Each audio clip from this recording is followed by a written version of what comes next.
का पुराना बदला। अब तक जो भारत झुकता आया था, अब वही भारत दुनिया झुकाने को की तैयारी में है। कहते हैं दुनिया झुकता है, बस झुकाने वाला होना चाहिए। चीन भी झुकने के लिए तैयार था, बस भारत को एक सही नेतृत्व की जरूरत थी और वो नेतृत्व अब मिल चुका है। और कोई नहीं, वह नेतृत्व करता भारत के प्रधानमंत्री नरेंद्र मोदी हैं। जहां एक तरफ भारत संयुक्त राष्ट्र सुरक्षा परिषद में परमानेंट सीट और वीटो पावर के दहलीज पर खड़ा है, वहीं दूसरी तरफ चीन और पाकिस्तान और भारत विरोधी देश इसे रोकने के लिए हर संभव चाल चल रहे हैं। सालों से जो आवाज दबाई जा रही थी, अब वो नहीं दबेगी। अब भारत पुराना भारत नहीं है, अब नया भारत है। भारत ने साफ कह दिया है, या तो हमें हमारा हक मिलेगा या फिर एक नई विश्व व्यवस्था का निर्माण होगा जो इतिहास बदलकर रख देगा। भारत दुनिया का अभूतपूर्व शक्ति बनकर उभरा है, लेकिन इतने बदलावों के बाद भी संयुक्त राष्ट्र सुरक्षा परिषद में सुधारों की कोई ठोस पहल नहीं हुई है। इसी कारण अब यूएन को अखंड शक्ति को रोकने के लिए एक नए संगठन के निर्माण पर विचार चल रहा है, जिसे लेकर यूनाइटेड नेशन और दुनिया भर में घमासान मचा हुआ है। इस वीडियो में सब कुछ विस्तार से जानते हैं। यह वीडियो बहुत खास होने वाला है, लेकिन उससे पहले भारत ने फिर चीन और पाकिस्तान जैसे मुट्ठी भर देशों के गाल पर तमाचा मार दिया है। उससे पहले अगर आप भी इसी तरह के नॉलेज फूल देखना चाहते हैं तो हमारे वीडियो को एक लाइक और चैनल को सब्सक्राइब करना ना भूलें। दूसरे विश्व युद्ध के बाद दुनिया बदल गई, लेकिन एक बात वही रह गई। संयुक्त राष्ट्र सुरक्षा परिषद यूएनएससी सुधारों की मांग तो कई बार उठी, लेकिन आज तक कोई ठोस कदम नहीं उठाया गया। लेकिन अब इस बदलाव की हवा में भारत सबसे आगे है।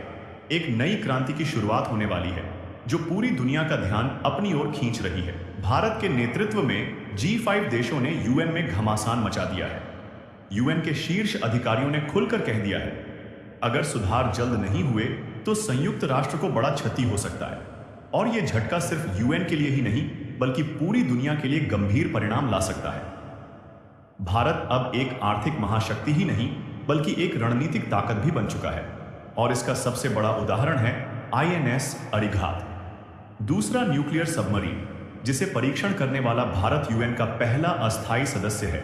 यह वही काम है जो अब तक सिर्फ 5 स्थायी सदस्य देश ही कर पाए थे, अमेरिका, चीन, रूस, फ्रांस और ब्रिटेन। अब सवाल उठता है, क्या भारत को संयुक्त राष्ट्र सुरक्षा परिषद में स्थायी सीट मिलने वाली है? जवाब है हां, और वो भी बहुत जल्द। भारत की बढ़ती ताकत और अंतर्राष्ट्रीय भूमिका ने उसे इस लायक बना दिया है। भारत पहले जैसा अब चुप रहने वाला देश नहीं रहा। अब यह नया भारत है, किसी का भी दबाव नहीं सहेगा, सबका मुंह तोड़ जवाब देगा, चाहे युद्ध रोकना हो या महत्वपूर्ण समझौतों में अग्रणी भूमिका निभाना। भारत ने हर मोर्चे पर खुद को साबित किया है। अब भारत सिर्फ एक दर्शक नहीं बल्कि छठा वीटो पावर वाला स्थायी सदस्य बनने के करीब है। 79 साल बाद दुनिया के सबसे बड़े संगठन संविधान में सुधार की जरूरत को लेकर भारत की भूमिका सबसे अहम मानी जा रही है। दोस्तों, जरा सोचिए, एक ऐसा मंच जहां एशिया, अफ्रीका, लैटिन अमेरिका और साउथ एशिया जैसे महत्वपूर्ण हिस्सों का कोई मजबूत प्रतिनिधित्व ही नहीं। अब जरा दूसरी तरफ देखिए, हमारा प्यार भारत जो इन सभी क्षेत्रों का नेतृत्व कर रहा है, इनकी आवाज बन रहा है। भारत सिर्फ अपने लिए नहीं बल्कि उन सभी देशों के लिए एक स्थायी सीट की मांग कर रहा है जिनकी आवाज दुनिया के सबसे बड़े मंच पर दब गई है, और इसी कारण भारत को इन सभी देशों का समर्थन मिल रहा है। यह समर्थन इतना जबरदस्त हो चुका है कि संयुक्त राष्ट्र पर सुधारों का भारी दबाव बन रहा है। अगर समय रहते यूएनएससी में सुधार नहीं हुआ तो फिर स्टोरी बदल सकती है। भारत के नेतृत्व में ब्रिक्स और एसएसआई जैसे ताकतवर संगठन उभर रहे हैं जो आने वाले समय में यूएन को सीधे चुनौती देने की क्षमता रखते हैं। अब सोचिए, भारत ब्रिक्स का फाउंडिंग मेंबर है जिसमें दर्जनों देश लगातार जोड़ते जा रहे हैं।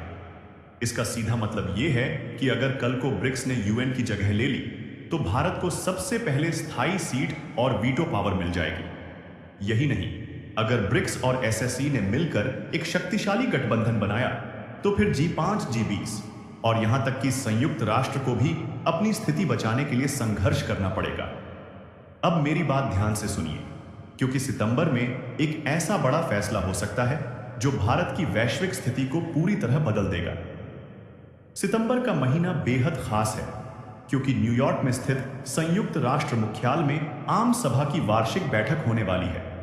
और इस बार ये सिर्फ कोई साधारण बैठक नहीं है। इस बार यूनाइटेड नेशन रिफॉर्म पर गंभीर बहस होने वाली है। सबसे अहम बात यह है कि इस बहस में नए परमानेंट मेंबर और वीटो पावर देने पर भी चर्चा की जा सकती है। अब तक भारत के वीटो पावर को लेकर कई सवाल उठाए जाते थे। इससे पहले अगर आपको भी हमारी वीडियो पसंद आती है तो हमारे वीडियो पर एक लाइक जरूर कीजिए। लेकिन इस बार सबकी नजरें इस पर टिकी हैं कि क्या भारत को आखिरकार स्थायी सदस्यता मिलेगी। मजे की बात यह है कि शुरुआत में अमेरिका भारत को वीटो पावर देने के लिए ज्यादा इच्छुक नहीं था, लेकिन अब हालात बदल रहे हैं। चीन के बढ़ते प्रभाव को रोकने के लिए अमेरिका और बाइडेन दोनों ने मिलकर भारत का खुला समर्थन करना शुरू कर दिया है। दरअसल ये रणनीति है चीन को काउंटर करने की, क्योंकि अगर भारत को वीटो पावर मिलता है तो ये पूरी क्षेत्रीय ताकत को संतुलित कर देगा। और सिर्फ भारत ही नहीं बल्कि अफ्रीकी देशों की भी आवाज अब बुलंद हो रही है। कुछ दिन पहले ही लियोन के राष्ट्रपति जूलियस मादा बायो ने अफ्रीका के लिए 2 स्थायी सीटों की मांग फिर से जोर शोर से उठाई है। इस बात से साफ है कि ये यूनाइटेड नेशन की बैठक अब एक ऐतिहासिक मोड़ ले सकती है, जहां भारत और अफ्रीका जैसे उभरते महाद्वीपों की आवाज को आखिरकार सही मंच मिल सकता है। तो दोस्तों, आपको बता दें कि इस वक्त संयुक्त राष्ट्र की अध्यक्षता सियरा लियोन के पास है। अगर आप अभी तक हमारे वीडियो देख रहे हैं तो हमारी मेहनत के लिए वीडियो को एक लाइक जरूर कीजिए। अब आप सोच रहे होंगे कि इससे क्या फर्क पड़ता है। फर्क यह है कि जब भी सियरा लियोन की तरफ से कोई बयान आता है तो वह सीधे सीधे यूएन में बड़े बदलावों की घंटी बजा देता है। और इस बार भारत ने भी यूएन को सीधे चुनौती देने का फैसला कर लिया है। अब भारत चुप रहने वाला नहीं है। सलाह और मशवरे का दौर खत्म हो चुका है। अब भारत अपनी नई ताकत के दम पर दुनिया के सामने खड़ा है।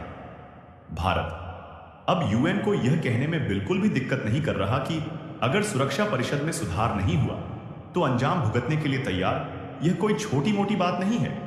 चीन को छोड़कर रूस, फ्रांस, ब्रिटेन और यहां तक कि अमेरिका जैसे महाशक्ति वाले देश भारत के पक्ष में खड़े हो चुके हैं। हाँ, आपने सही सुना। अमेरिका भारत के साथ इसलिए खड़ा है क्योंकि इसी साल अमेरिका में राष्ट्रपति का चुनाव होना है। जो बिडेन चाहते हैं कि भारतीय मूल का वोट बैंक उन्हीं के पार्टी को जाए, इसीलिए वह भारत को वीटो पावर दिलाने के लिए सपोर्ट कर रहे हैं।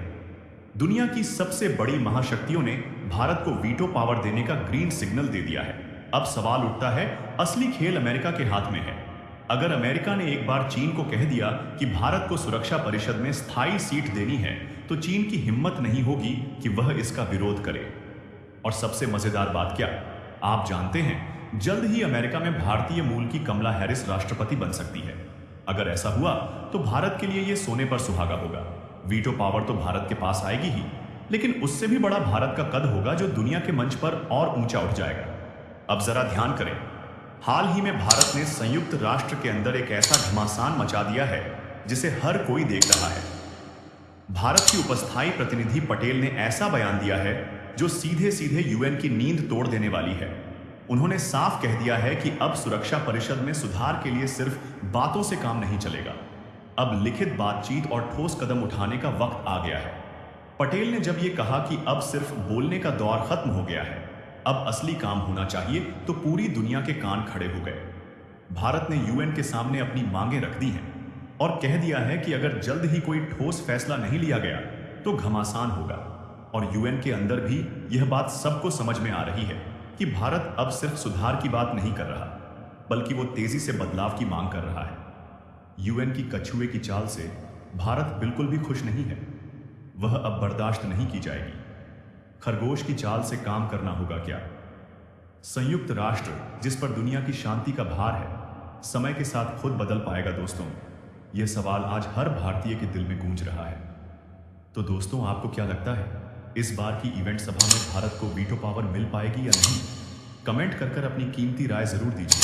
अगर वीडियो पसंद आए तो एक लाइक जरूर कीजिए, जिससे हम आगे वीडियो बनाने की मोटिवेशन मिलती है। धन्यवाद। जय हिंद, जय भारत।